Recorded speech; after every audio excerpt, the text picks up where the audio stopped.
would you say to a man who says, "What do you bring to the table?" Okay, so I'll just be really honest with you, Marie. Hi, Kat. Thank you for joining me today. Hi, Marie. Thank you so much for having me on. I'm so excited to be here. I'm actually so excited to have this conversation because off camera, our conversations just flow so beautifully. So I'm curious to see what tricks and magic we can provide for the viewers. So let's just start off with what you do and what it means to be a femininity coach. Yeah, so my name is Cat Shanu, and I run a brand called the Fem Guide. There I coach women on how to embrace their authentic feminine and masculine energy in a divine way so that they can use it as a tool of power to attract exactly what they're looking for in their love lives, in their social lives, in their careers. And doing all of that without spending tons of time reading books or countless hours on YouTube, and we really focused on how can the modern woman reclaim or reignite her feminine energy from a place of power in a realistic way and on a consistent basis. Okay, so I want to ask two questions already popped out in my mind. So one is, why do you specifically choose the word reclaim? And then I want to talk about feminine energy. I mean, we'll talk about all those categories, work, relationship, but particularly for ambitious women who Yeah. tap back into their feminine energy, even though they're in that go-go mindset. So I guess the Mhm. first one is, why reclaim? Well, it's interesting you mentioned the ambitious piece because that's specifically the kind of women I work with. From my experiences and also the experiences of my client, I've understood that the more ambitious you are and the more successful you are, the more you tap into your masculine energy. And there's multiple different factors that bring us into our masculine energy, culture, society, but also the decisions we make in our life and our environment. And there is a divine form of the masculine and a wounded form of the masculine.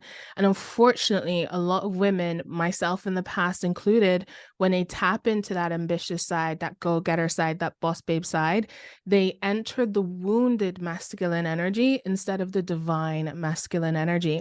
And even for women who are not ambitious, they lose touch with their femininity, um even through their environment.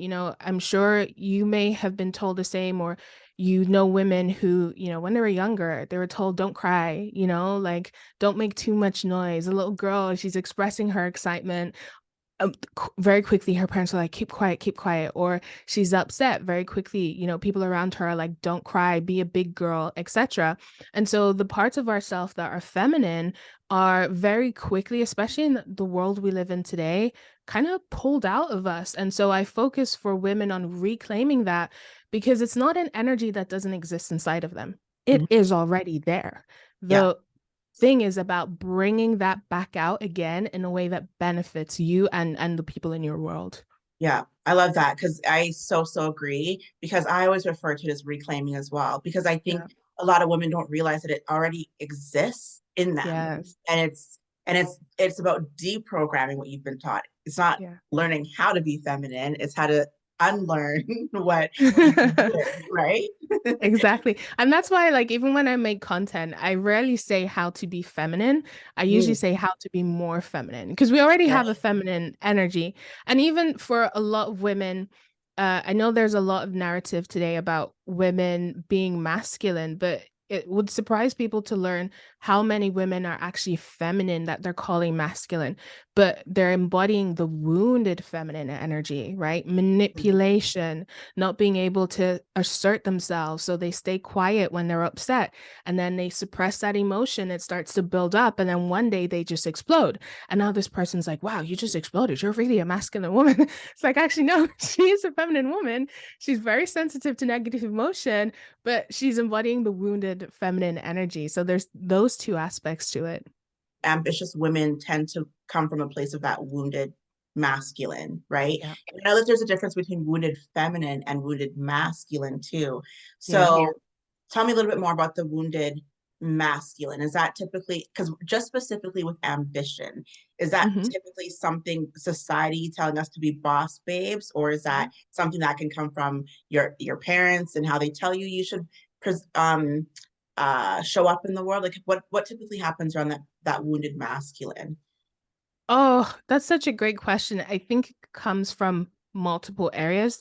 So first and foremost, probably the earliest place we'll experience it is with our family and, like even our social circle.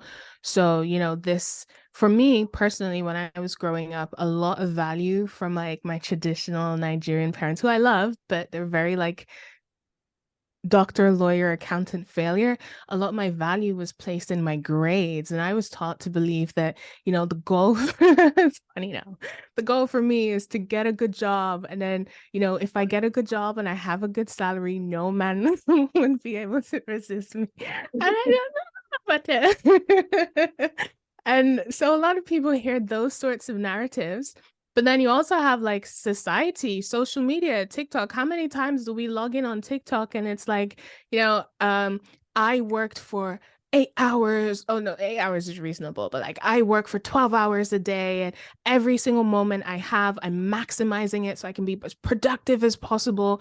So what Yeah. happens as a consequence if you fall into that mindset? It's the masculine mindset of go, go, go. You don't make time for self-care.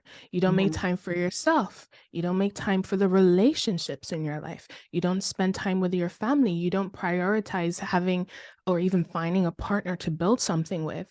And so you reap the rewards of that wounded side, which can be a lot of money, but you can't hug your money at night. Your money can't comfort you. You can't go to bed with that. And so, yeah, it's society, it's our family, it's social media. We have to be conscious and like thinking, okay, well, what is this mindset I'm being taught? And does it actually serve me? And also looking at the people who are teaching me these things, would I swap places with them?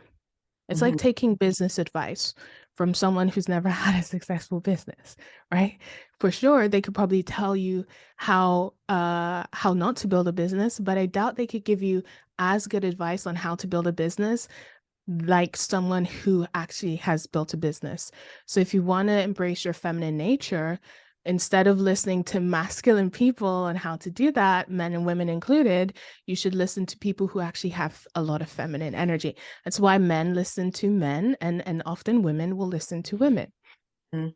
I'm a recovering masculine energy woman, You I are? swear. Because yeah, when I was just fully ambition driven, I would be listening to those raw podcasts that are like, you wake up, you grind, you gotta succeed. And it would always be men, right? Those like entrepreneurial journey stories that just have that music that's supposed to get your blood pumping. I used to listen to that because I had to produce, right? Yeah, So yeah. I think in my journey of becoming more feminine and even becoming aware of this feminine energy thing, I wouldn't, you know, it was really a result of COVID because it forced me to stop working and it forced me to get to know myself.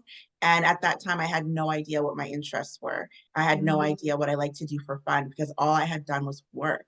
So then when I was forced to stop, I was forced to do something else with my time. And mm, then I realized that this actually, then I was cooking for my son. I was like, this feels better. So I was kind of, it wasn't this journey of I feel like something's missing. I was more thrust into having to explore mm, that other side of me, right? yeah. But what about the women how do you get a woman to understand and recognize when she's not in her feminine energy? Because I think some people, when we try to bring this to their attention, they're just kind of like, I don't need that. That's Mm. like they wouldn't even know that they're not attached to it, right? So Yeah. how do you get people to pay attention or to recognize it or see it or feel it? I I've encountered this struggle as well. When I first started the Fem Guide, like all my focus was just on femininity, and then I encountered the problem of, you have the women who are like, but like, why would I care about femininity? So I took a different approach, and I focused, and that's why I say I focused on your love life, your social life, and your career. So when I speak about those aspects, like for example, you're gonna love this example because it speaks to ambitious women, right? You have to present a product to a client, and It's a really big deal. A lot of money is on the line.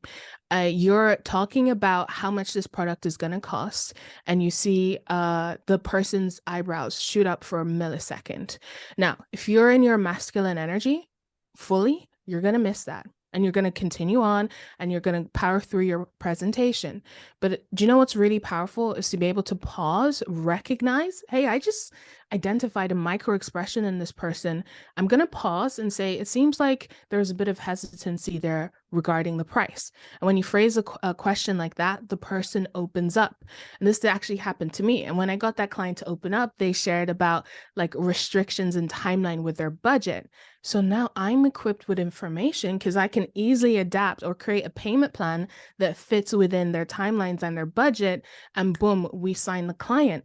That was me using my feminine energy. Do you know what that's called? Intuition, Mm, right? So every woman or every ambitious baby wants to learn how to make more money. So if I start off with like, here's how you can use this tip to make more money, and then I say, hey, actually, do you know that part I just taught you about? That's your feminine energy.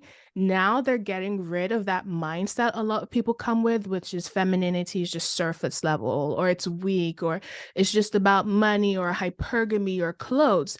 And now they're understanding, hey, this is about my energy and this is can impact like every single area of my life. And that's what I found is the best approach because unfortunately a lot of women do, not just women, even men do have this mentality, maybe it's through social media or whatever, that the femininity thing is just clothes, makeup, get a rich man, no aspirations in life. And that's not the yeah. case. Women are confusing femininity, like dressing feminine with feminine energy and presenting feminine with feminine energy, Let's right? talk about that. Okay, Yeah. What have you seen? what do I see? Yeah. Well, I think that they are trying to act a role of being, Mm. they're like, okay, well, if I wear a pink shirt, now I'm a feminine woman. And that's not true. You can be feminine in construction gear and you can be very masculine in high heels. It has nothing to do with the external and what we put on what we put on our bodies. It really is the energy that it's your essence, right? It's your Yeah. soul and it's what you exude out. And so when women are like, well, I don't need to be a feminine woman, it's like I don't know if you quite understand what being a feminine woman is Mm. because it is when it's at that surface level, right? Yeah. And so I think there's also one of the questions that I've gotten recently was how can I switch into my feminine from going when I'm at work and I have to be a producer and I'm in my masculine, how can I switch into my feminine? I'm Mm. gonna pass it back to you. That's a good question. I actually just want to touch on what you shared because it's so true. And that's what can stop a lot of people. There's a difference between femininity and feminine energy. I have this membership, and it's the first thing we talk about. Feminine energy has to do with your values, your mindset, and your behavior. Femininity includes those things, but it's also the way you dress. It's also the way you speak. It's also the way you look.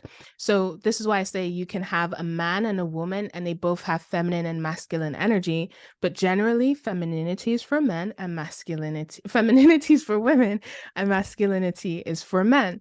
And so yeah, the ambitious woman, she's in go-getter mode and she's just used she's a leader in her project, or she's an entrepreneur and she's leading a team, she's giving directions, she's, you know, being quite assertive, she's setting goals, she's focusing on KPIs and measuring all of these things.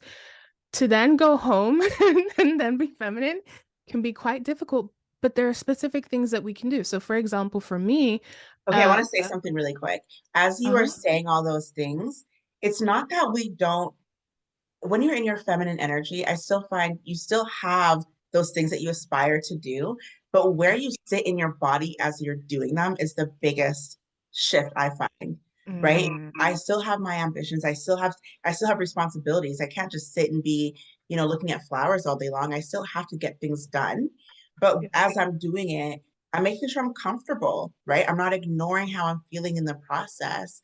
And I'm communicating to people in a way that's very vulnerable and open. And Yeah. so everything is done from productivity is done from my feminine space versus up Mhm. in my mind. I'm just, trekking along, right? Yeah. Yeah. Yeah. Yeah. I And think that's, and so I think that probably helps that shift for women who are like, I can't, how do I go from being a masculine producer to feminine when I'm back at home? It's like, well, don't switch. Just always be yeah. in your feminine. Approach your work from your feminine energy, right? I I feel it's not even a switch because I feel like these energies are a scale. So Mm, we always have both. At some point, you're going to be 80% in your feminine, but there's still 20% of you in that exact moment that's in your masculine energy. And what we need to do is become skilled at fine tuning easily where we go on that scale. And I love that you mentioned like things that you can do at work. And I think that's the first thing. That's where we start. So surround yourself with things that inspire you, that light you up. Um, one of the things about being feminine is being in tune with your body. So mhm. instead of me just sitting on a regular desk, I might have a faux fur rug, on my lap as I'm working. That's getting me in tune with my Sounds, creativity. sounds bougie. I can only work on my faux fur rug. It's faux fur. We don't have to go Yeah. for mink. Amazon, I got you. I'll send you a link. But it's so true, just changing your environment so it's Yeah. more, so it's inspiring to you. Like, don't be in gray walls, right? Like, have some flowers in a vase there and light a candle and allow yourself to immerse in those things that, yes, they're external, but it is nice to reconnect to your body and Yeah. smell the candle and be reattached, right? I Yeah. 100% Yeah. agree. Yeah, and then even like small things, having a photo of your family or your significant other, now when you're working, you're reminded of your why, right? The reason that you're doing this, not to just please your boss, but like, hey, this is the legacy I'm building. And then also regarding that, like, okay, now I'm moving away to a different environment and I want to change my energy. What I like to do is to reset, and you can do this through different means. Music has a big psychological effect on us. You listen to uh like some like sexy, like I'm in my boss girl mode, you're going to enter your boss girl mode. You switch that to a playlist that's like, divine feminine Claudio, I forgot her last name. Now you're switching into that sort of vibe, and that's not external, and that's free, and that's easy to you could do that in 1 second. Another thing that you could do, and I love to do, is meditation. And I want people to hear me out with meditation because when I first came across meditation, especially when it comes to our feminine energy, I would love to hear your thoughts on meditation as well, but I was just like, this is so woo-woo. Like me sitting down and just listening to these words or listening to the sound, like what is that going to do? And I really encourage people to try it because meditation is one of those tools that allows you to clear your mind, right? And to be still and to be present. And when you're in your feminine energy, you are still, you are present, you are receptive. When we're in masculine boss babe work mode, we are overstimulated. We're constantly bombarded with different things. So it's our responsibility to say, hey, I understand that this is how my world is, and I'm not going to go try to change the world because I'm just a young individual woman, but Yeah. I can focus on what I can do. And what I can do is maybe on my way home, I'm going to pop in my AirPods and listen to a particular playlist or watch a particular video or do a little bit of a silent meditation or guided meditation. And those are just small things that we can implement quite easily. Hmm. Okay, so my thoughts on meditation for reattaching to your feminine energy. I think a lot of what you said is what I would have said as well. And I'll add just two things is it, like you said, it clears your mind. You get back into your body and you really focus on the sensations around you. You get very present in the moment. And that's, what you said for feminine energy is just being very present. So you can feel your seat and just, you're right back into your body. The second thing I find with meditation is it teaches you to give yourself grace. Because I think Mm. that when you are trying to meditate in the beginning, you're gonna think like, I gotta go do dishes or I gotta go do laundry, and your mind just wants to keep going left and right. And then we try to snap that thought back. And that's not the best way to do it. You just gently bring your mind back to that center thought, right? Yeah. And I Yeah. think if you learn how to gently pull things back in and give yourself grace, and you can do that for yourself and you learn to do it with others as well. So it's a really good practice of just slowing down and grace, right? So Yes. Yeah, I That's haven't it. meditated in a while. I used to meditate a lot. And the reason for my meditation, this was pre-feminine energy though. The reason for my meditation was just getting, or maybe this was pre-knowing I was on the journey of reattaching to my feminine because I hadn't identified yet that it was the feminine energy that I was trying to reconnect with, right? Mhm. In the beginning, it allowed me to this is actually totally this is exactly what it was. It was the journey to feminine.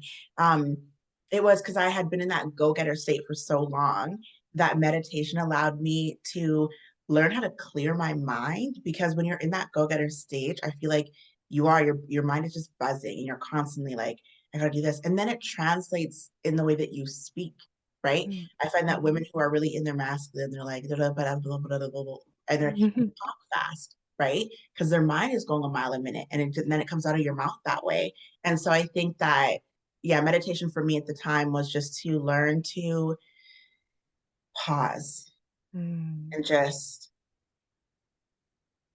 be right here, right now. There's one thing that I talk about, and I was actually saying this to my son earlier today about stretching the minute, and how when you're in your feminine energy, you can really stretch a minute, because you can't literally stretch a minute, but you can metaphorically stretch a minute. Because I used an example with him because he, hangs out with his friends. So, when you're hanging out with your friend and you have 1 minute, that minute goes by in an instant. But when Yeah. you put something in a microwave and you're waiting for it to heat up, that minute takes forever. Right? Those are the Five same. seconds left. You're like, I can't take this 5 seconds. Figure it out. But it's the same 1 minute. And so why does one feel longer than the other? It's because you're very, very present, right? Mm. And so Yeah. I think when you're in your feminine energy, you're able to slow down time. And I think that's a beautiful thing, because when you do look back at your life, and you mentioned this, that money can't hug you at night and money isn't going to go with you. When you look back at your life in years to come and you go, how did I live my life? It will Mm. seem just so much more rich, and it'll feel like Mm. the years went, because a lot of people will say things like, I need more than 24 hours in a day, or these years flew by. And it's like, well, how did you spend that year? Was it very Mm. present, or was your head down and you were go, go, go that entire year? Right. Yeah, And that feminine absolutely. energy lets you reclaim that word Mhm. again. It's like, let's like reclaim time. Right. Yes. And so Yeah. meditation would help with that. It's just reclaiming those minutes. Yeah. That's such an articulate way of putting it. I really like that example. And it's so true. And I mean, it's not even just women who meditate. Like you'll see, we're talking about like those success books and etc. From the males who I follow who are very successful, I often notice that they will also talk about meditation. It's not even just meditation. For some people, it can be prayer as well. But it's centered around just you being present. And also people, in my opinion, don't realize, they underestimate how powerful this is. Your ability to be present. Remember that micro expression I talked about, right? So that was a work example, like someone gives off a face, right? Same thing with your romantic life. If you're overstimulated all the time, there are red flags that you're not picking up on. And Mm, now you're wondering, oh, why do I keep attracting like these terrible guys? And you think, oh, yeah, yeah, technically it's because you're in your masculine energy, because you're not present, etc. But maybe it's not because you're in your masculine energy and there's something wrong with your voice or whatever, the way you dress. Maybe it's because you're in your masculine energy and you're not being present and really paying attention to the person in front of you. You're only focusing on their words, you're not focusing on their actions. So it also affects us in just multiple different areas of our life. It's beneficial. mm, yeah. So let's talk about dating then. And how to because successfully dating nowadays, I think I actually am starting to rethink how I feel about this, because I'm single, and for the longest time, my thought was there's no masculine men, there's no men who can handle me. And I think that thought process was so flawed, because I don't think you should seek out a man who can handle you, because I don't think that's what men want. They don't want a woman that they have to handle. But also saying that there's no masculine men out there, when I'm in my masculine, it's difficult for them to show up. And like I'm just looking at them like there was no polarity, right? Yeah. And now that I've allowed myself to be in my feminine energy, they're everywhere. If you You present lit yourself up, you sorry. see them. And you see them show up like literally in every single you'll just be like, actually, most men are masculine. Like, They I don't are. understand where this idea is coming What from. happened? Did they all just show up? No, what happened is that you change, right? And you take Yeah. that responsibility. And I think that people won't believe this. I think that a lot of women right now, because there's a lot of like toxic masculinity talk and misogyny talk, and men aren't men anymore. I think that you and I had talked about this briefly that what was it, like 85% of men are typically in their masculine, and then 85% of women.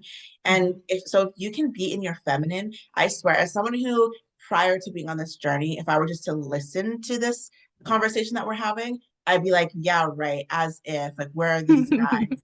But it's really true. As someone who wouldn't Yeah. have believed this unless it happened to me, it's really true. The masculine men are everywhere if you are in your feminine. And they Yeah. also, I think men kind of are testing us women because they'll, I think if you allow a man to be in his feminine, he will. But Mhm. what they want is to be in their masculine. I'll give you an example. I had a guy approach me recently, and he was asking me constantly, what do you want to do? Where do you want to go? What are my responsibilities when dating you? And it was constantly me asking him to give direction. And I could Mhm. have been like, well, you could do this and you could do that and you could do this and that. And I was just like, if you don't already know, then you're then you're not ready for me, is basically what I said. But Mhm. so I think if I allowed him to be that, then he would have, right? And we would have gone that Mhm. dynamic in our relationship. What are your thoughts on that? My thoughts on this is I sympathize with men also because sometimes the things they're hearing is just confusing. Like, I hear that, the guy who's asking, where do you want to go? Like, what makes you happy in a relationship? That sounds like someone who wants to please you. That sounds like someone who wants to make you happy. Right? Yeah, Now, the question is, right, is there's obviously levels, right? Because yeah, if you have a yes man, that's such a turn off. It's like, ew.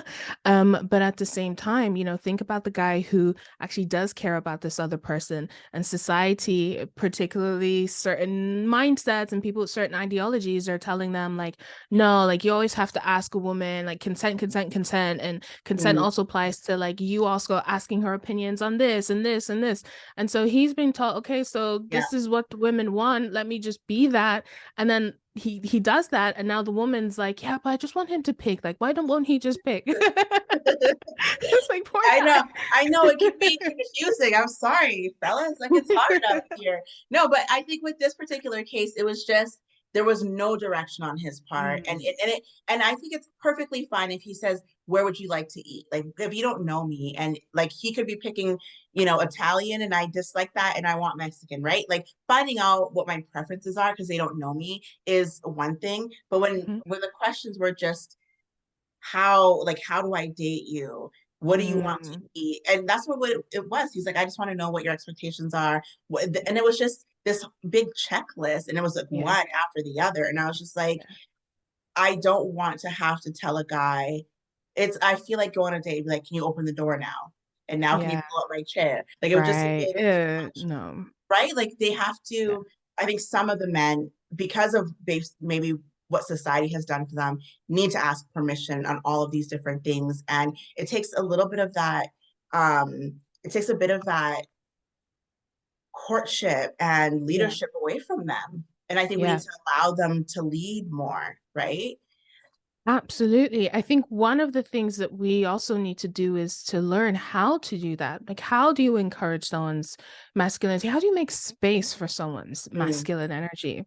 And this is very different from the mindset which you mentioned earlier, like the woman who needs to be handled. I see her very much the same as the woman who says, and it might piss some people off, but the woman who says, I need a man who pushes me into my feminine energy. And I always say, if you need to be pushed into your feminine energy, sis, he ain't that feminine. And here's why. I've heard this analogy talked about before. interesting to I'm me. gonna use confidence, right? Now, if I'm confident, I'm going to be confident regardless of who is there, who's watching. I don't just perform my confidence in front of people. And the moment no one's in the room, now all of a sudden my body posture changes and I don't believe in myself and my self-esteem drops. Yes, there are going to be environments that will inspire me to be more confident, and I'm going to seek out those environments. But in essence, I am confident regardless of who is around me. It's the same thing with our feminine energy. I'm going to be feminine regardless of who's around me. Now I'm going to align myself with people who push me more, who ease me more, or who will make room for more of my divine feminine energy. But we also have to understand that we need to learn, men need to learn for women need to learn for men, how to make that space for other people.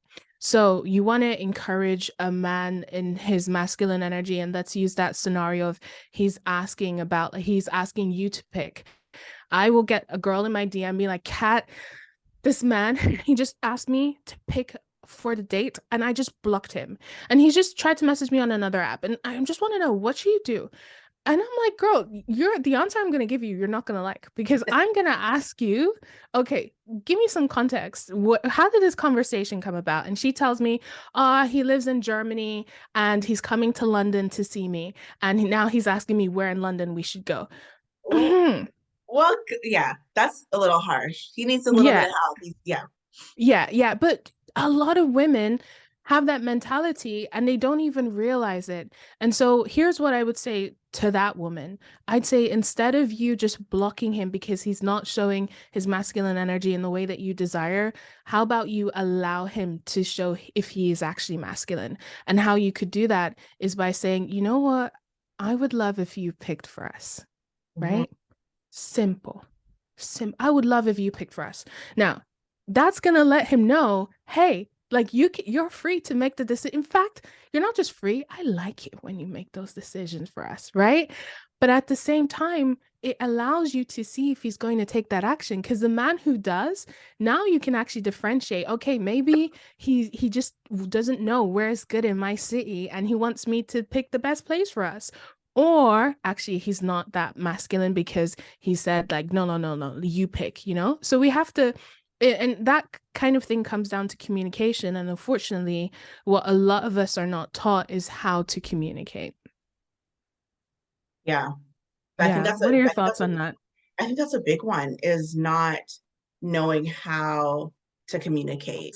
You're successfully on this date now with this guy who has picked the restaurant. Who should pay for the date? Oh, you see me? That answer is very easy for me. I appreciate when a man pays. But there's a caveat to that. Not everyone is looking for the same thing for a relationship. There are genuinely people out here who live in 50-50 relationships and who are, for example, feminists and, believe that men and women are the same in every single aspect. I don't think it's reasonable for that woman to expect a man to pay, because what happened to all of the things that you were talking about? But if you're a woman who maybe has more traditional gender ideologies, relationship ideologies, for me, it's always appreciated when a man pays. And note I say appreciated. I don't like who should, because I think that takes the other person's input for granted, right? Mm. Should a woman have sex with her husband at all times? That now you're in the place of like, why should now? Mm. Is it beneficial for a woman to be, sexually or sensually available to her husband when he's ready? Those are two very different energies that we're talking about. And that's why I make that differentiation, because yes, I do have the mentality that I appreciate when a man pays, but I don't take those things for granted. Okay. So I'm very firm in that who should pay and who should Mhm. not pay because because as a woman, if you're learning, if you're wanting to learn how to be in your feminine energy and with a masculine man and have that polarity and that dynamic, I am very much somebody who supports the traditional lifestyle.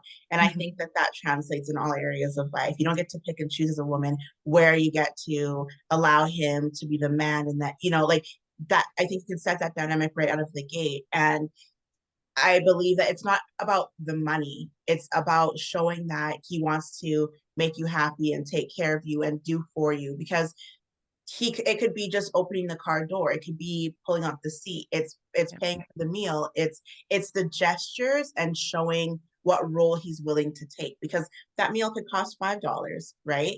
Or it could cost $200. It's not really about the money, it's the Yeah. gesture for me. Yes. And I think it's important, you know, the political side of me who would talk all day about the feminist movement and the implications there and the residual, maybe unintended damage that it's done for society. I think because of what has happened by not letting men be men, we Mhm. should, and I know that word is very harsh for you, we should allow men to step up. And you talked Yeah. about giving them that space, right? And Yeah. I think that's an example of giving that space. But I Yeah. think it's really important that a woman shows appreciation. We have to show him how pleased we are, right? This It's reciprocity. exactly, yeah. Yeah. So, Yeah. so do you think then, as a whole, that there's balance in relationships nowadays, or do you think that women are pushing too much in their masculine? And do you think that's Mm. just once you became more feminine? Because you and I both had this journey where we realized, I think you had this journey, that when we are in our feminine energy, masculine men are actually everywhere. And so, Yeah. do you think it depends where you're at in your life that you're noticing that there's a balance in relationships? Yeah. So much. It's your frequency. And Okay. you know, I love to give um examples in the real world that actually have nothing to do with femininity to prove my point. It's like when my dad wanted to get a custom reg plate, you know, everyone in my family was so excited. He actually got my mom's name on his reg, which I thought was super sweet. But then all of a sudden, I started noticing reg plates everywhere, like custom reg Mm, plates. And it would be yes. very easy for me to say, oh, all of a sudden, everyone's getting custom reg plates. It's not the case. It's just that in my brain, my frequency is picking up on something different. And it's the same thing with our feminine energy. When we're in our feminine, the reason why we see more masculine men around us is because we're now on a similar frequency. Mm. Something happened to me, for example, recently. I was with a friend. It was super late at night. We'd just come back from a film screening and we are so hungry. We want to get food. And there was this food restaurant that was just about to shut. They were putting down the blinds. And my friend was ahead of me. And she just walks right up and she's like, hey, can you guys just reopen for a second? Because I want to get some food. And the man just looked at her and he said, we're closing. And he didn't even see me. And I remember just thinking, I was like, why did she approach him? That's not going to encourage him to open up. And so I walked up after her. She just kept on walking. I walked up after her and I just looked at the man and I just gave him this face. I was like, I'm so hungry. Like, do you know where I could get some food? And I knew what I was doing in that moment because I recognize, I think this is a masculine person. What do masculine energy like to do? Solve problems. But instead of me expecting him to solve my problem, I'm just presenting, hey, this is a thing that's happening in my life. And he saw that as an opportunity to step in. And Marie, he reopened the shop and he gave us a kebab and chips, but it was He like still to closes the door on your friend, but lets you into. literally. And I remember her just going on about like she in her head, she had all sorts of ideas. She was like, oh, it's because I wasn't dressed as nice and blah blah blah. It's like it had nothing to do with how you and I Mhm. would dress. It was your frequency that you were operating on. If you're operating on a masculine frequency, it's like a magnet. A polar two opposites attract, two of the same energies, they repel each other. So if you're approaching the masculine and you're telling it to do something and you're coming with that masculine energy, it's in challenge mode. Now I have to prove I'm the dominant. Now I have to prove that actually I'm the one who's in control in this scenario. Versus if I come with my feminine, now it's symbiotic. We're feeding off of each other. But look what happens. You got to eat. So Exactly. I although got that. so although it's, and I think that happens a lot. Like it's such, it's persuasion, we'll call it. It's Yeah. positive persuasion where he gets to solve a problem, but you also get to have what you want, and it Yes. actually is a win-win. We have to lead men to what they really want. Okay, so I'm gonna go through these questions. I actually have a list of questions here for you. When you're in a relationship with a guy and he's stressed out, what is a feminine way to support him? Mm, just ask, how can I support you right now? What do you need right now? Let's not make communication overly complicated, right? Because I think sometimes in our head we think that there's some specific strategies and whatever. And I love to talk about those stuff that we should do. So when you're in a relationship with a man and he's stressed out, what's the best way to support him? So the best way to support him is to actually not make this overcomplicated by thinking about what strategies and psychological techniques you're going to use and to simply just ask. And it's because when we think about how the masculine communicates, it communicates in a very clear, direct, logical, and linear way. So if you're looking to support, it's up to you to also embrace. And this is, again, examples of why we need both to embrace that kind of speaking and simply just ask, how can I support you right now? Or how can I help? And you may find that he might just say, actually, you just being here is all I need. But see, me in the past, I didn't do that. So I would just go into fixing mode. I'm like, Yeah, oh, my baby, he's struggling. Like, I'm like, babe, you should do this and you should try this, this and you yeah. should do this. But We go into problem solving mode when we're in our yeah, masculine energy, right? Yeah. yes, absolutely. That's the biggest thing that, and I think that women who get into their feminine energy will start realizing how easy it is to just be a woman. Like you really just have to Mm. exist, right? And I asked you in one of our previous conversations how you would respond because I feel like women have to show up and do something to show their value, right? Mhm. Like, well, I got to support him, or I've got to make money, be an equal contributor, or I've got to do this, this, and this. So I've seen this question in the threads and the blogs and that. Okay, so I'll just be really honest with you, Marie. If a man asks me that question, a problem stem beyond who is bringing to the table. Okay, because I'm an individual who's driven, and I'm attracted to men who are driven and working on themselves, and also emotionally intelligent. So if we actually need to have that conversation and we can't tell from each other through how we're operating in our dynamic what we bring to the table, that's what I call a non sequitur. Like we can't even go there. And I often get asked that question as well. And I say it's low vibrational conversations. However, we have to be careful to understand that just because we don't actually have that conversation doesn't mean that we as individuals should not assess what we actually bring to the table, like what we actually bring to a relationship. And a better way to approach conversations like this is to ask the other person what they value in a partner. So rather than making it like this accusatory or attacking thing of, so what are you adding to this relationship? Why don't you just get curious about what they value someone adding into a relationship? And then you can make an assessment from there. What do you I have, think? yeah, I agree. I've been asked that question, but the only type of men who ask me that question are Mm, men who don't bring anything to the table. And I'll just use their own phrase right back at them because they don't need to, as you said, it's a low vibrational question. And I yeah. feel like people who have a high self-esteem and are go-getters themselves, it's easy to identify what value that other person brings in their life, right? It's like we're having a lot of fun. We both like to try new foods and adventure, and we both enjoy books, and we're this, and this. But when someone is Yeah. pretty low, I don't want to say low value because I think everybody has value, but um, Vibration.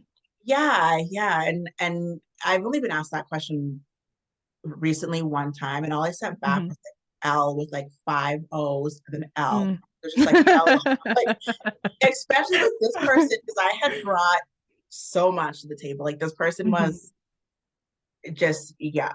So but I Mhm. think when I was younger trying to date, men often try to have me prove my worth. Mm. And I think that's one of those interview type questions like sell yourself to me. And at this stage, I'm not in the business of selling myself. You either enjoy my company, we enjoy what we're doing together, or you don't. Right. And Marie, some of oh, go yeah, ahead. no, you go. Thank you. I was just gonna say, I was literally gonna mention the interview thing because I was just thinking, in what scenarios, like the only time I've encountered that question is women asking me how to respond to that question. And I'm like, but the only scenarios where you really get asked, what do you bring to the table, is at an interview where there's a clear dynamic where you're trying to attain this thing in the job where the company is the quote unquote like valuable person, and you're sort of like, take me, please pick me, right?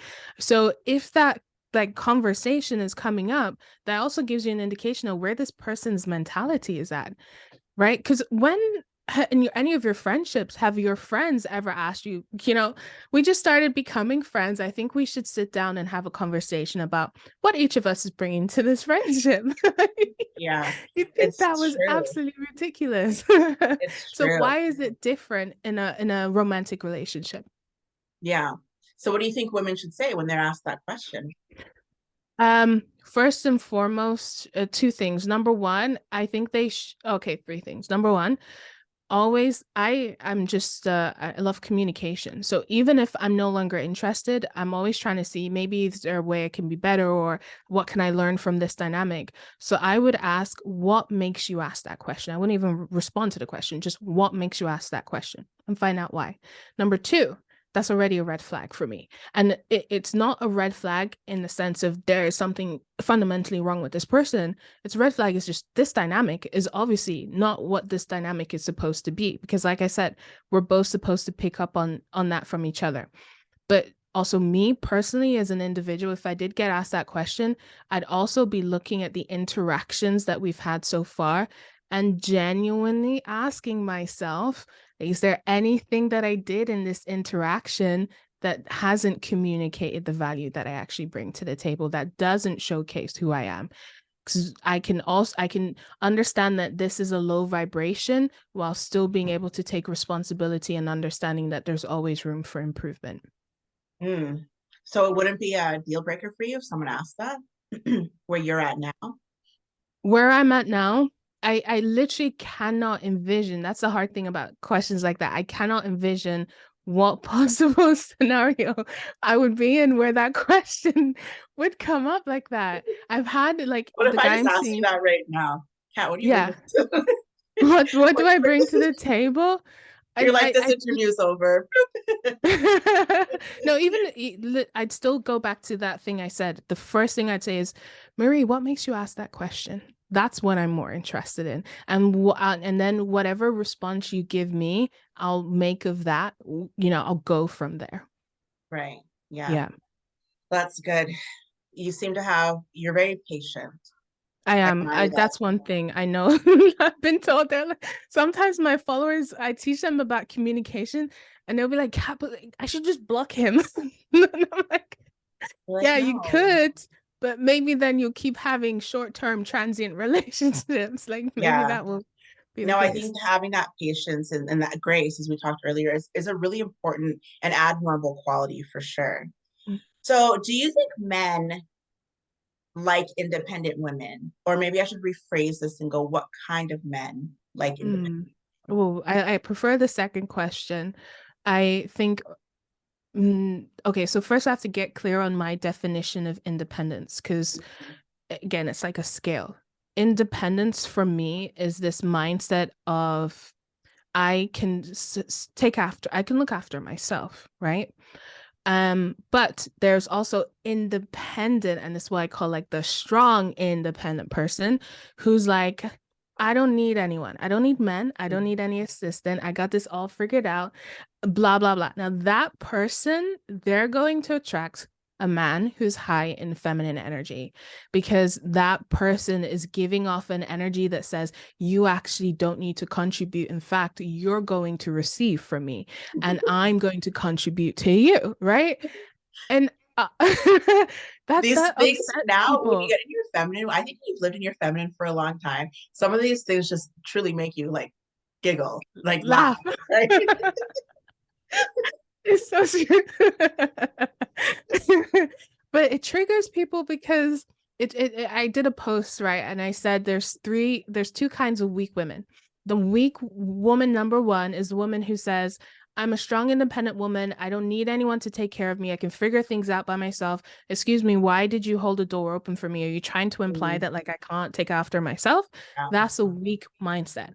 But there's another kind of weak woman, and because that's weak, wounded masculine, there's also the wounded feminine version of this, which is the woman who says, like if no one contributes, if no one helps me, I'm just not gonna get this done. And I always need support and blah blah blah. And that's the woman who's also weak because she can't just function as a human, right? And there are gonna be scenarios in our life when we're not in a relationship or we don't have a masculine in our life. So what, we just stay stagnant and never achieve anything and never grow and get stuck in our problems.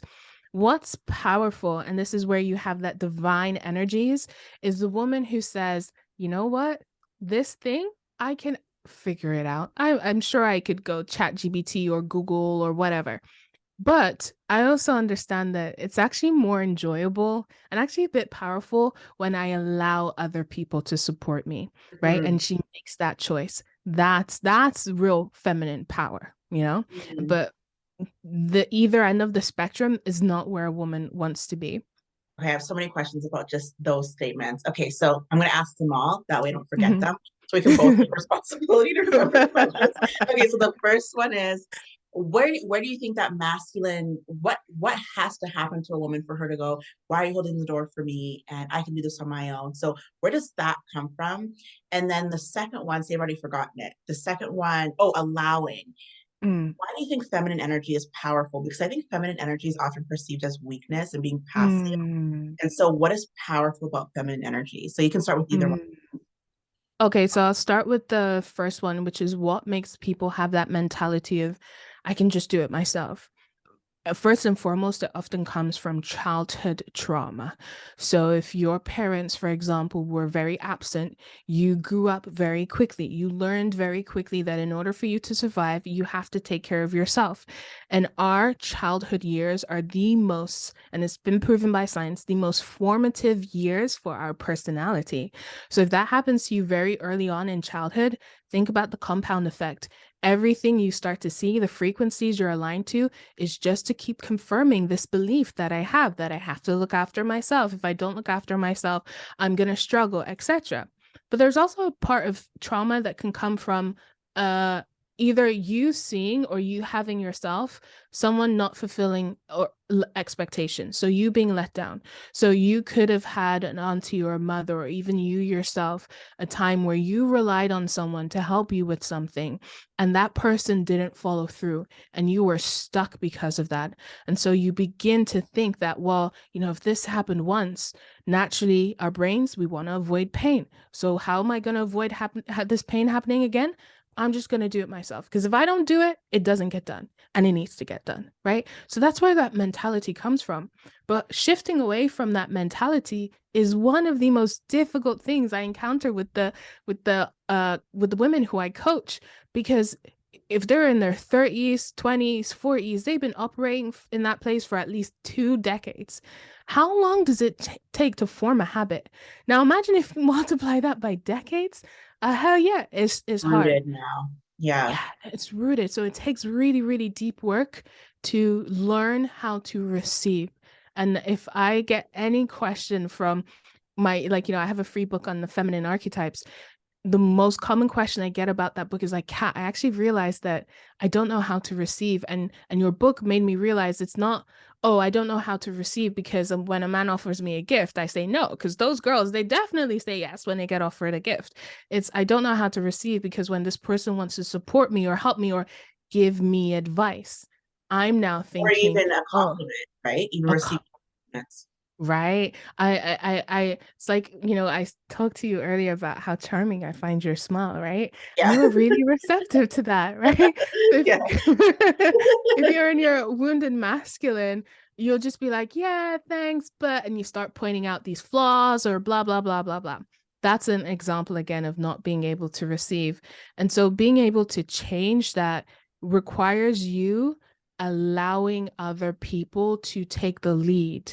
And I don't want to get too in depth because even with that, doesn't mean the moment you decide I'm gonna be a receptive woman, now everyone's offering you support. You actually have to go back to square one and create the environment for them to offer support in the first place. That's why I say it's so difficult to work on. But when you do, you start to realize that this is my favorite moment with my clients is when they hit that point and they're like, Cat, like this thing happened. I got an upgrade to first class, or, my laptop broke and he bought me a new one. And I didn't even feel like I was trying. It just felt like this is who I am. And that's when you know that you're really, truly connected to that feminine Oh, essence. that gives me goosebumps just thinking about it because when you are connected to your feminine energy in the way that I know that I have been able to, um, I don't want to say master because it's always a journey. And I Mm-hmm. think something that's really important to emphasize here is that this does take time because you've been in this one way for so long, right? Yeah. I'm 3 years into this of acknowledging and realizing, and I would say it's been the last few months that I've really been able to um, change and feel the difference. But Mm-hmm. for me in particular, I don't know if this is the same for all women when they're really attached to their feminine. I feel everything. So when you say certain words, it literally will give me goosebumps and just things start moving and I'm just so present. And Mm-hmm. so, but it's taken some time. And I think women need to understand that if they are like, okay, they hear these tips that you and I are talking about, then they try to implement all of them tomorrow and it feels detached and it feels Yeah. unnatural. It's going to. You have to take it Yeah. one step at a time every single day. And just becoming aware of it is the Yeah. first step because that's one of the hardest things to get women to do is just to be aware of that life Mm. look and feel totally different, right? Yes. Yeah. So the next question was, how is feminine energy powerful? Mm. Okay, so my opinion, feminine energy is that like silent form of power. A great example of this is let's take a king and a queen, because I live in London. We've just had the coronation, we have a new king now. um with the king, he's like almost like the forward facing power. He looks like he's creating the strategies for war. He's looking at how he can protect the kingdom. And it could be very easy to think that the queen is not powerful because she's just by her husband's side, but actually the queen is the one that people are actually more open to speak to in conversation because she's less intimidating than the queen. She's in tune with her intuition, so she can ask specific questions that allows her to gather information. And her power comes from being able to, like, for example, gather that information, make judgments about people's character. And where that divine union comes from is her being able to pass that information on to her king, and then he's able to tap into his power and his strengths by making what he wants of that information.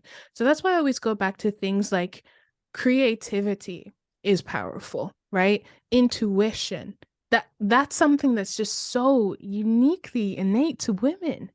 That's powerful. Men will always be like, we'll have a conversation with our girlfriends and we'll be like, and then she said this thing, and that's when I just knew, right? And a guy would be like, how did you know this thing from that one word that she said? That's our intuition speaking to us, right? There's also the part of us that's sensual and in tune with our body, and there's power in our voice. I speak a lot about, the feminine voice, and how if could just take a moment right now and decide that, you know what, I'm actually going to pause. And in that pause, I know that I have everyone at the edge of their seat waiting to hear what I'm about to share. And I choose that moment to share something impactful, or I choose that moment to do my pitch or whatever. That's also powerful. That's feminine, right? So, masculine energy is powerful, feminine energy is powerful, but we express our power in different ways. Also, feminine energy is inspiring. It's just inspiring as well. Why did men build the world? Why do men go out and work just to take care of their family, to look after their wife? Even on a attractiveness appeal, like men will literally go out and earn more money, become more confident, go to the gym just because they want to be a quote unquote high value man, and they want to attract quality women. That's Excuse me, that's a form of power as well. So yeah, feminine energy is powerful in so many different ways. Mhm. How do you see feminine energy being powerful?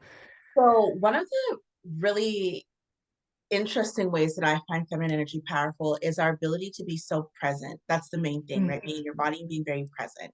And when you're in the company of, let's say, a man, girlfriends, coworkers, and you're very present, and when they're speaking and you're just focused on what they're saying, and they're able to emphasize or sympathize with whatever's happening, and you give back some really thoughtful responses because you're actively Mhm. listening, I feel like how they'll feel so important to you ignites them. Mm. It Oh, ignites anybody, right? And so you're that's right. using that feminine focus to just Yeah. make them feel so drawn to you, right? Yeah. And that's one of the ways that I find feminine energy. In addition to everything else that you said so beautifully, Yeah. I think that is one of the really strong things that a feminine energy can provide to people. And I It's also so think true. just that persuasion that can happen when you use your femininity, right? You have the guy serve the Mm. guy's food after Yeah. because it's stuck into that femininity. So Yeah. femininity and you used a really important word earlier, you allow, because I think Mm. women consider submission to a man or whatever else as weakness, but it's Yeah. not. You're allowing that, It's a you're choice. choosing that, right? Yes. And in that is that power, Yeah, I right? think that was such a great point. In fact, the man who I'm seeing yesterday, he had a really, really tough day at work, and he messaged me, and I was busy during the day, but in the evening when we spoke, he was telling me about what was going on at work. Obviously, there's nothing I can do to in his workplace to fix that. But me just being present and me just listening, and then also even like saying it sounds like this is how you're feeling, or it seems like this is what this person's like. He's like, yeah, yeah, yeah, exactly. You get it. And that ignite, Right. I use that term ignite, it ignites people. Yeah. And it just doesn't have Yeah. to be the man, it can be your friends. And I think that's why you and I, it's so easy for us to have a conversation because we're so present and it just Yeah. our energies just flow, right? Yeah. Those are the ways that I see that feminine energy is quite strong. And I think one of the misconceptions of femininity and its strength is that you have to be a certain way, but there are so many Mm. different ways to be feminine, right? You have your femininity and I have my femininity, and we often talk about them in archetypes. And I think Carl Jung was the first one to talk about the different archetypes, right? So can you briefly go over, because I think a lot of women want to put on an act. They're like, oh, well, Mm. Marilyn Monroe's feminine, so I need to adopt those qualities, or whatever feminine woman they see, but that's not how you be your authentic feminine self. So can you talk about the different archetypes and how to maybe identify which one you are and how to show up authentically? Yeah, it's such a great point. It's a trap I fell into in the beginning. And it's a big frustration I have with other femininity coaches is they just preach their ideal of what femininity is for them. And when you work with so many women, you actually realize that there's multiple different expressions of feminine energy. And so I actually wrote a book called How to Be More Authentically Feminine in 21 Days, and that teaches you about 7 key feminine archetypes because there are over 100, right? But I identified the 7 most essential one for women to embody the full expression of feminine energy. In that book, for example, you're going to find out about the maiden, and the maiden is that archetype that she is looking at the world through rose tinted glasses. She's easily excitable. She's inspired by so many things. She's easily tapping into her creativity. She's a little bit flirty. She tends to be the type to attract that like older masculine man that loves that youthful feminine nature. But she also has a wounded side because that's her divine side. Her wounded side is because she's so easily inspired, she's constantly starting things, but she never finishes them, right? And that affects her Mm. ability to make money or, right, do I was projects. all of those. You hit it right on the nail on the head, every single one of those qualities. Every single Rose one, colored right? glasses, no one was ever going to hurt me. And why would they hurt me? And I was attracting the older men, like all of it, everything you just said. Right, Yeah. exactly. And so you have the great sides of that, and then you also have the wounded side of, not just the maiden, she can fall very easily into a victim mindset. Why is this happening in my world? Why is everyone hurting me? Why do I keep attracting X, Y, and Z? And there someone could easily hear about that and they're like, that's the kind of feminine I want to be. And I caution them because other femininity coaches will teach you that you are this one feminine archetype or you're two feminine archetypes. But sis, if you stay in the maiden, like we discussed, your money making skills are going to be poor.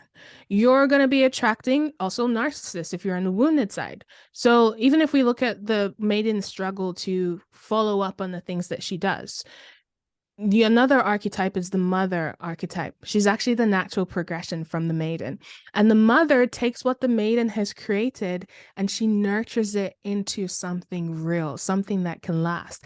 You don't have to be a mother to embody mother energy. If you are the girl who, when your friends go out at night and your one girl drank a little bit too much, you're in the toilet bowl with her holding her hair up, that's you expressing that like nurturing mother energy. And the mother archetype has so many benefits to her, but she also has a wounded side. Her wounded side is that she can project her ideals onto someone. You know, you think of the mother who, you know, wants her son or her daughter to be exactly this way. She can also be so focused on looking after others that she neglects to look after herself. Unlike another archetype, which is a lover. Now, the lover archetype, that's my audience's like main archetype. And this is the woman, she's very tuned to that siren, seductive energy. Her desire is to be desired. She truly values relationships. She's really in tune with her emotions. She's so passionate and so sensual.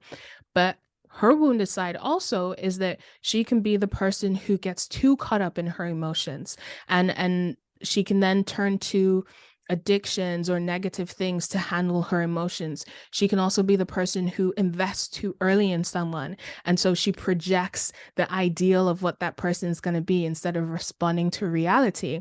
And so when you actually learn about the different feminine archetypes, you realize that, hey, actually, I am every single one of these archetypes because I'm a human. I am not just one thing.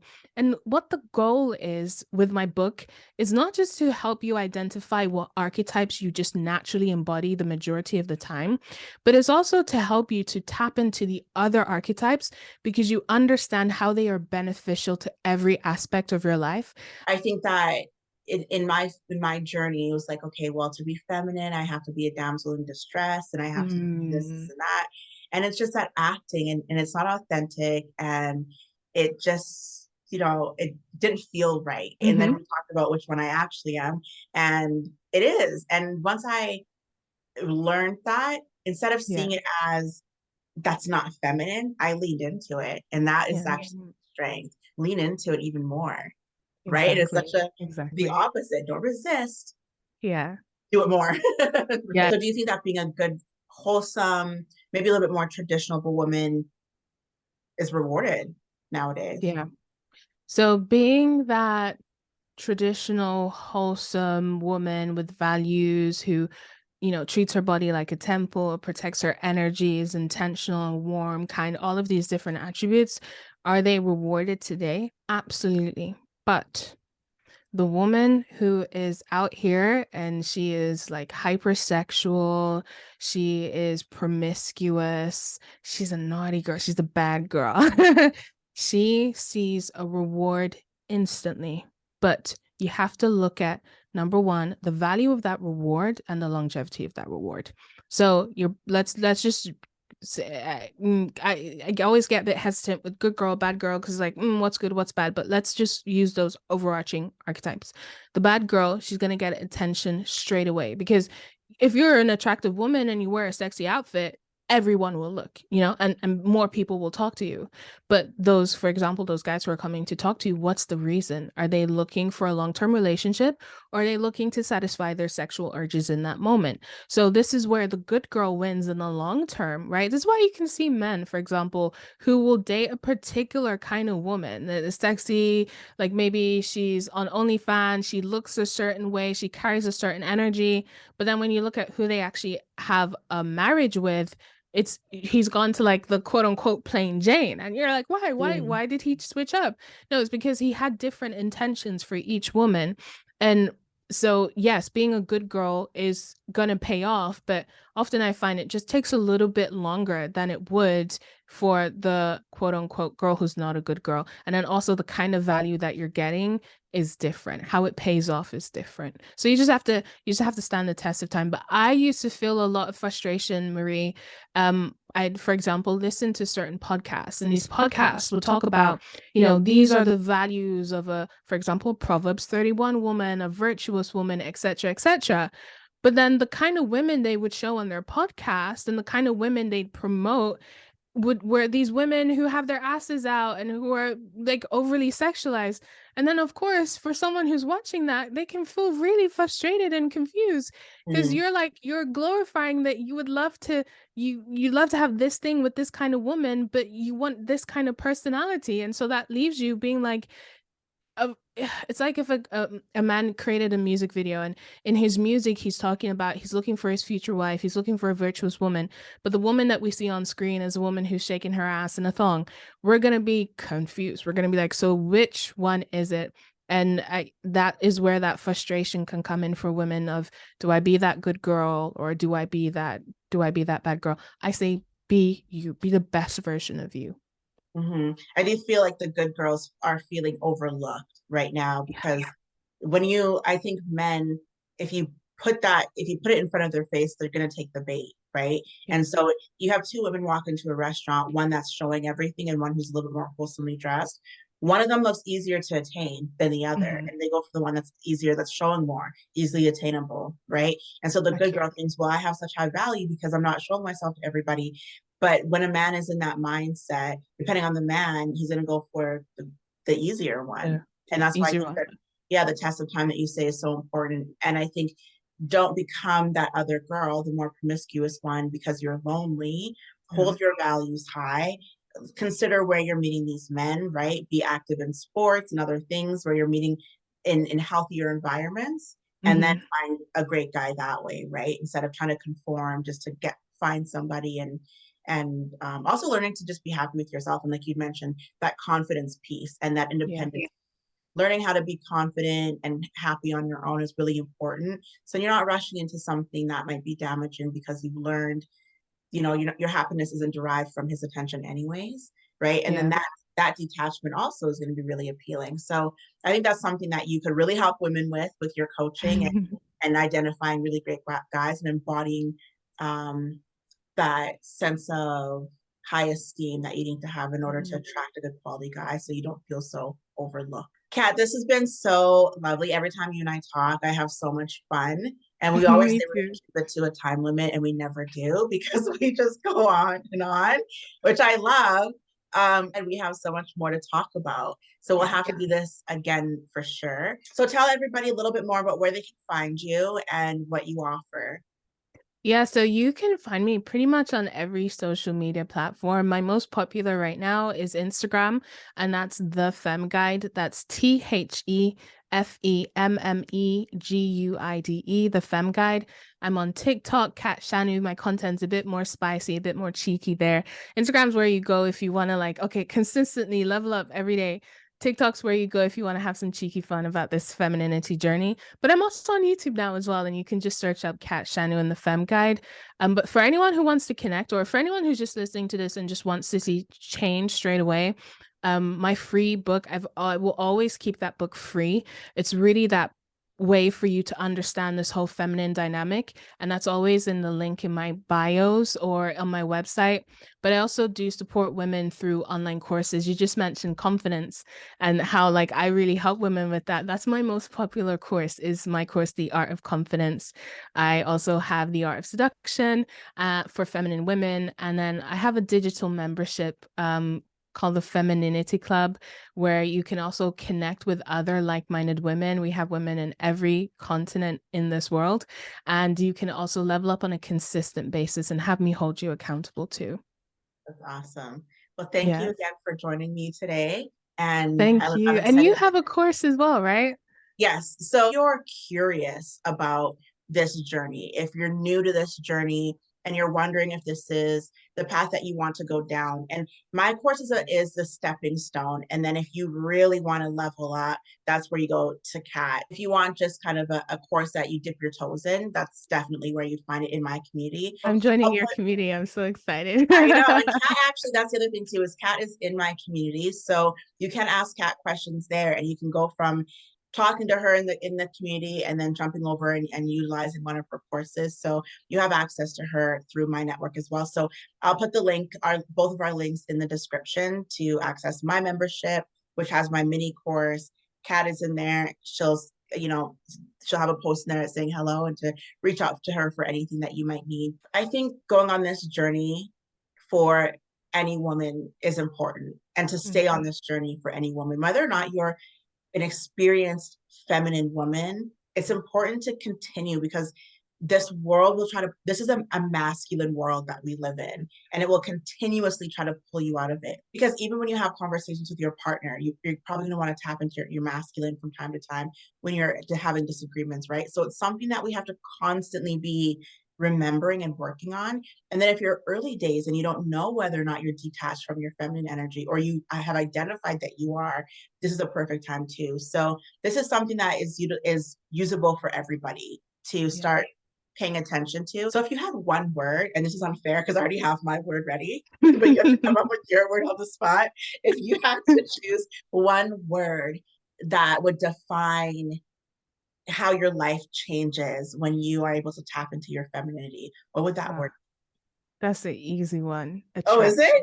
Yeah. Okay, That's attraction.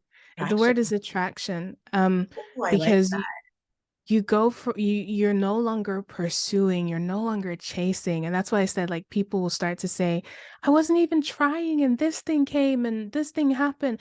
Like when I walked up to that thing, I didn't feel like I was trying to get him to give me food. I was just stating, like, this is my issue. And so you just find that that's true femininity, that receptiveness. So yeah, attraction would be my word. That's how your life changes. Okay, I like that. I like that. My word would be rich. Your life just becomes much more rich, because your food, you taste your food better. Your interactions become more potent. Everything just becomes more rich. So I like that. So it's attraction and rich. And who wouldn't want that, right? Exactly. Thank you again, Kat. Make sure you all subscribe to Kat's YouTube channel as well. I'll put that in the description. And thank you for watching, and thank you for being here, Kat. Thank you so much, Marie. This has been like probably the most enjoyable conversation I've had in the last 6 months. This is wonderful. And we'll do this again. Thanks, everyone. Bye. Bye. Awesome. Yay! Wonderful. Awesome. Okay, I'll talk to you later. See you, Han. Bye-bye. Bye.